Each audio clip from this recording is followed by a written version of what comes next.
Welcome to GK facts. करण में जानेंगे वीडियो के अंदर। देखिए, दिल्ली में जो है वायु प्रदूषण को नियंत्रण में लाने के लिए एंटी डस्ट अभियान की शुरुआत हो गई है। यानी कि दिल्ली के अंदर आपको पता होगा कि दिल्ली जो कि भारत की राजधानी है और सबसे ज्यादा पॉपुलर एक जगह है। यहाँ पर आपको सभी भवनें और साथ में साथ जो है सुप्रीम कोर्ट दिल्ली के अंदर ही देखने को मिलता है। तो इस दिल्ली में ही एक चीज और देखने को मिलती है, वो है वायु प्रदूषण खराब रहना। ठीक है, आपको पता होगा कि अभी विंटर का समय आ चुका है और दिल्ली के अंदर वायु प्रदूषण सबसे ज्यादा खराब रहता है, जबकि ये एक राजधानी है उसके बावजूद भी। तो इसी को नियंत्रण करने के लिए यहाँ पर जो पर्यावरण मंत्री हैं दिल्ली के अंदर, उन्होंने एंटी डस्ट अभियान की शुरुआत कर दी है। अब इस एंटी डस्ट अभियान के तहत किस तरीके से कार्य करा जाएगा, क्या प्रदूषण को नियंत्रण करा जाएगा या नहीं, इसके ऊपर बात करेंगे और कितने दिन तक ये अभियान चलाया जाएगा इसको जानेंगे। तो आपको वीडियो को एंड तक देखना है। टॉपिक आपके पेपर के पॉइंट ऑफ व्यू से इंपॉर्टेंट है। 1-2 नंबर का क्वेश्चन जो है बच्चा इस टॉपिक से आपसे पूछा जा सकता है, बाकी आपकी नॉलेज के लिए इंपॉर्टेंट है। अगर आपको इसका पीडीएफ चाहिए तो आपको कमेंट बॉक्स में बताना है और फिर वो पीडीएफ आपको टेलीग्राम पर मिलेगा। टेलीग्राम का लिंक डिस्क्रिप्शन पे है, तो वहां से आप हमारे टेलीग्राम पर ज्वाइन जरूर कर लीजिएगा। चलिए स्टार्ट करते हैं और जानते हैं इस अभियान के बारे में।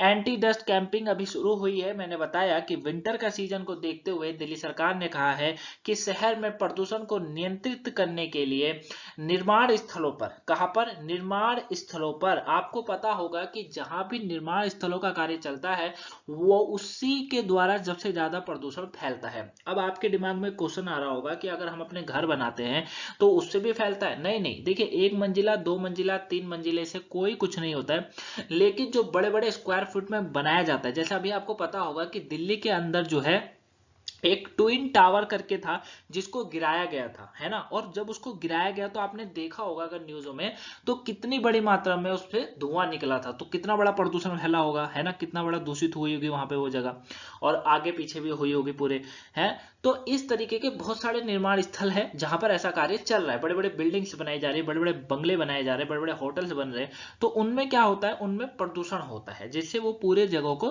दूषित करते हैं, है ना। तो वही चीज यहाँ पर बोली गई है कि निर्माण स्थलों पर 1 महीने तक के लिए इस एंटी डस्ट अभियान शुरू किया गया। यानी कि आपको ये याद रखना है बच्चा कि एंटी डस्ट अभियान जो है वो 1 महीने के लिए शुरू हुआ है और ये जो पूरा काम करेगा वो निर्माण स्थलों पर करेंगे, मतलब इनकी जो निगरानी होगी वो निर्माण स्थलों की जगहों पर होगी।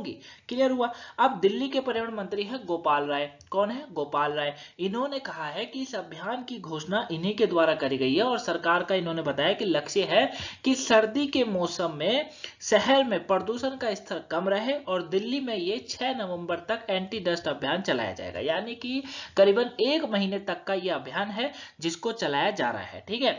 अब इसका जो पहला चरण है ना, इसका पहले चरण की जो कार्य योजना की बैठक है वो दिल्ली सचिवालय में होगी और योजना की देखरेख के लिए एक वॉर रूम का भी स्थापना करी गई है। ये आप देख सकते हैं, ग्रीन वॉर रूम यहाँ पे लिखा है, वॉर रूम की भी स्थापना करी गई है ताकि इस योजना की पूरी नजर रखी जा सके और 1 महीने में अच्छे से इसकी नजर हो और आने वाले समय में दिल्ली के अंदर प्रदूषण कम हो। क्लियर है।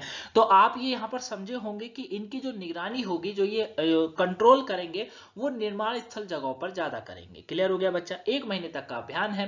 गोपाल राय पर्यावरण मंत्री हैं दिल्ली के अंदर, उन्हीं के द्वारा ये घोषणा करी गई। क्लियर है। विंटर सीजन को देखते हुए करा गया। अब यह अभियान किस तरीके से कार्य करेगा, देखिए, इस एंटी डस्ट अभियान के तहत सभी प्रकार के निर्माण स्थलों के लिए सभी 14 एंटी डस्ट मानदंडों का पालन करना होगा। मतलब क्या है भैया, अभी मैंने आपको बताया था कि निर्माण स्थलों के लिए ये हो रहा है, निर्माण स्थलों पर सरकार नजर रखेगी, दिल्ली सरकार। तो 14 एंटी डस्ट अभियान यानी कि 14 एंटी डस्ट करके कुछ कानून बनाए हैं इन्होंने जिनका पालन करना होगा। अब पर्यावरण मंत्री ने कहा है कि एंटी डस्ट अभियान के तहत एंटी डस्ट मानदंडों का अनुपालन और निगरानी के लिए विशेष रूप से 586 टीमों का गठन किया जाएगा। जाहिर सी बात है। अब क्या होगा कि भैया इन्होंने नियम तो बना दिए, इन्होंने 14 नियम बना दिए, इसके एंटी डस्ट अभियान के 14 नियम बना दिए, लेकिन 14 नियम को कोई भी निर्माण स्थल जगहों पर माना जा रहा है या नहीं माना जा रहा है, इसका निर्णय, इसका देख रेख कौन करेगा?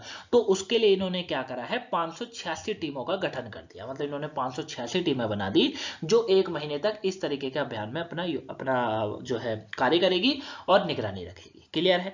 अब दिल्ली में ग्रेडेड रिस्पांस एक्शन प्लान के तहत 500 वर्ग मीटर से अधिक क्षेत्रफल वाले सभी निर्माण स्थलों को पोर्टल पर पंजीकृत करना अनिवार्य हो गया है। मतलब ये है, जैसे आपको लग रहा होगा कि यहाँ पर निर्माण स्थलों की बात चल रही है, तो क्या हमारे घर वर भी आते हैं? नहीं, बिल्कुल नहीं। निर्माण स्थल मैंने अभी आपको ना ट्विन टावर इस तरीके से कोई धर्मस्थल बनाया जा रहा हो उस तरीके से, तो वहां पर जो भी 500 वर्ग मीटर से अधिक क्षेत्रफल पर निर्माण स्थल कार्य चल रहा होगा, उनको क्या करना पड़ेगा, ग्रेडेड रिस्पॉन्स एक्शन प्लान में अपना पंजीकृत यानी कि रजिस्ट्रेशन कराना होगा, और फिर जो 586 लोगों की टीम बनाई है वो उन पर नजर रखेगी और उनको 14 मानदंडों का पालन करना भी जरूरी होगा। क्लियर है? अगर कोई रजिस्ट्रेशन नहीं कराता है तो अगर सरकार की नजर पड़ गई, और अगर फिर उसके बाद वो क्या करेगी आप अच्छे से जानते हैं, ट्विन टावर का हाल आपने देखा ही था क्या हो गया था। ठीक है बच्चा, तो यहां तक आप इसे अच्छे से जान गए होंगे, ये मैं उम्मीद करता हूं। अब इसमें एक चीज और जान लीजिए कि एंटी स्मोक गन का इसमें जो है यूज करा जाएगा। एंटी स्मोक गन क्या होती है, आपने को पता होगा कि जब आप जिस भी शहर में रहते हैं, ठीक है, वहां पर जब प्रदूषण ज्यादा फैल जाता है तो एक बंदूक टाइप की लाई जाती है गाड़ी में, जो वो स्मोक को खींचती है अंदर। अब विंटर आ रहा है, सर्दी आ रही है, सर्दी में क्या होता है, फोग हो जाता है यानी कि कोहरा ज्यादा हो जाता है। अब कोहरे को कम करने के लिए एक स्मोक गन आती है, एक स्मोक गन बहुत बड़ी गन होती है, मैं यहाँ लगाना भूल गया वरना दिखा देता है। एक स्मोक गन आती है जो उस कोहरे को खींचती है अपनी तरफ, है ना, वहां के पर्यावरण को शुद्ध करती है। तो सरकार ने इसको भी अनिवार्य कर रखा है कि सरकार ने कहा है पहले 20,000 वर्ग मीटर से अधिक के क्षेत्रफल वाले साइट पर एंटी स्मोक गन लगाने अनिवार्य था। मतलब जो निर्माण स्थल जगह होती है वो 20,000 वर्ग मीटर से अधिक वाले क्षेत्रों पर होता था, लेकिन अब इसमें परिवर्तन कर दिया गया है और अब प्रत्येक साइड पर एक 5,000 वर्ग मीटर से ऊपर के क्षेत्र में एंटी स्मोक गन लगाना जरूरी कर दिया है। पहले 20 था, अब 5 कर दिया है।